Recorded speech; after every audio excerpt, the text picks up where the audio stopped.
আঁচল জুড়ে পদাতিক, লাল গালিচায় তাক লাগালেন অভিনেত্রী। মৃণাল সেনের জীবনী নিয়ে নির্মিত পদাতিক সিনেমায় মৃণাল সেনের স্ত্রী গীতা সেনের ভূমিকায় অভিনয় করে সদ্য অনুষ্ঠিত হওয়া তেলেঙ্গানা বেঙ্গলি ফিল্ম ফেস্টিভ্যালে সেরা সহ অভিনেত্রীর পুরস্কার জিতেছেন মনামী ঘোষ।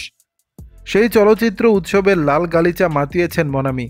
আইকনিক এবং চিরন্তন ৯ গজের শাড়িতে তুলে ধরলেন তার সিনেমার কাহন, যার আঁচল জুড়ে পদাতিক কাহন।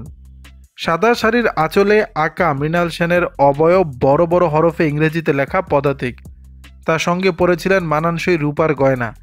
5 লেয়ারে এই সিলভার নেকলেস যেন সাজ পোশাকে অতিরিক্ত মাধুর্য যোগ করেছিল। কপালে কালো ছোট্ট টিপ, ঠোঁটে হালকা লিপস্টিক, কানে নেকলেসের সঙ্গে মানানসই ঝোলা দুল। সিনেমাটিক থিমের স্নিগ্ধ সাজে মুগ্ধ করলেন মনামী ঘোষ। অভিনেত্রীর সেই লুকে প্রশংসায় পঞ্চমুখ অনুরাগীরা। জানা গেছে, মনামী ঘোষের জন্য এই বিশেষ শাড়ি তৈরি করেছে ব্লুইং লাইফ এসবিবি লেভেল। আর গয়না শৌখিন বাই সুরত্ন লেভেলের।